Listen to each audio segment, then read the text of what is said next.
नमस्कार, मैं हूं दिबांग। एबीपी न्यूज के स्पेशल शो प्रेस कॉन्फ्रेंस में आपका स्वागत है। आज हम हैं जंतर मंतर में और हमारे साथ हैं वो खिलाड़ी जिन्होंने देश का गौरव और तिरंगे का मान सम्मान एक बार नहीं कई कई बार बढ़ाया। सबसे पहले मैं आपको मिला रहा हूं विनेश फोगट से। विनेश फोगट की खासियत है कि इन्होंने कॉमनवेल्थ गेम्स और एशियन गेम्स में गोल्ड लिया और ये पहली भारतीय महिला हैं जिन्होंने दोनों खेलों में गोल्ड लिया है। इनको अब तक 5 gold Commonwealth games, Asian games और एशियन चैंपियनशिप्स में मिल चुके हैं।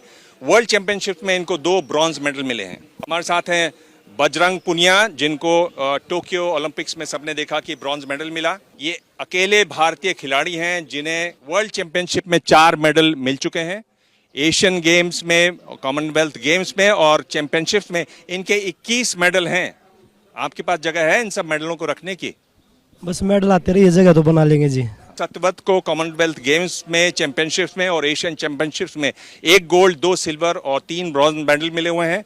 साक्षी मलिक हमारे साथ हैं। ये पहली महिला हैं जिन्होंने ओलंपिक्स में ब्रॉन्ज मेडल जीता रेसलिंग के लिए, पर आपने आखिरी 10 सेकंड में वो मेडल जीता।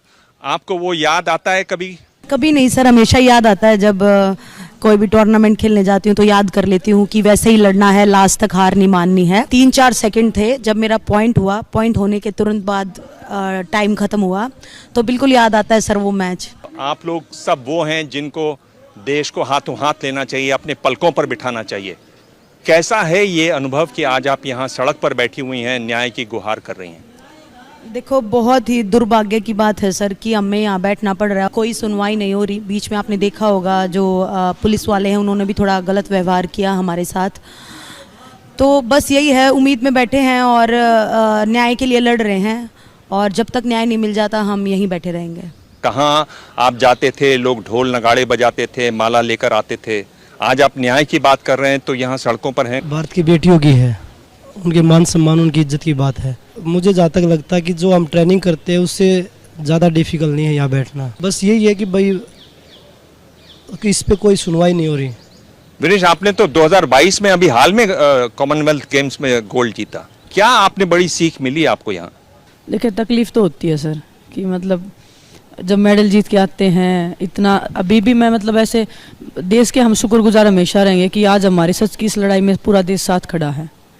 लेकिन बस वही है कि थोड़ा सा अगर सरकार हमारी सुन ले, इतने मतलब एक रिक्वेस्ट लगा लो या एक अपील लगा लो आपके माध्यम से कि हर किसी को ये समझना चाहिए कि देश के इतने बड़े खिलाड़ी अगर कुछ भी नहीं होता तो इतने बड़े मंच पे इतनी दुनिया के सामने कभी नहीं आते।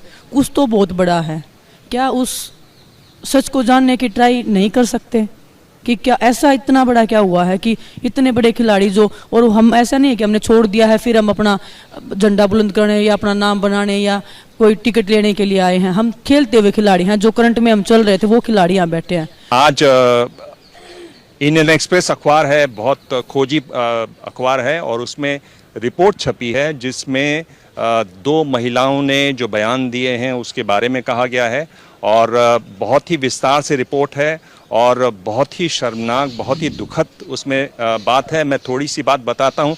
2016 से 2018 के बीच की ये घटना है और इसमें बताया गया है कि कैसे ब्रजभूषण शरण महिलाओं से सिर्फ इस नाम पर ये देखने के लिए कि उनकी ब्रीदिंग पैटर्न कैसी है, उनके ब्रेस्ट पर और स्टमक, पेट पर हाथ लगाते थे। ये बात इसमें छपी है और कई कई बार ये घटनाएं हुई। एक रेसलर जो दूसरे रेसलर हैं उन्होंने कहा कि वो ट्रेनिंग जर्सी थी उनकी उठाई और उनके ब्रेस्ट पर और उनके शोल्डर पर हाथ लगाया बिना उनकी किसी अनुमति पर। घर गई तो भी ये हुआ।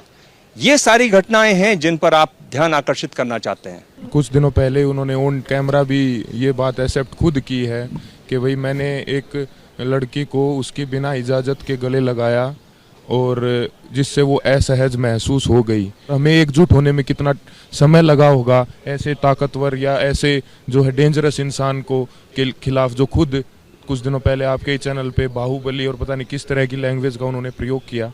मैं आप दोनों से पूछ रहा हूँ कि आपके साथ भी कोई ऐसी घटना की इन्होंने, कोई ऐसी कोशिश की इन्होंने, या आप आज बताना नहीं चाहती हैं, ऐसी कोई बात हुई क्या? हमने कभी भी मतलब ओपनली इस चीज़ को नहीं बोला है और ना ही कभी बोलेंगे।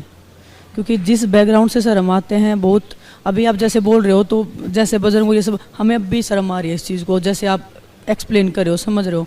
तो इस चीज़ को बोलना, उसी पीड़ा से, उसी दर्द से गुजरने वाला वो एक वो है।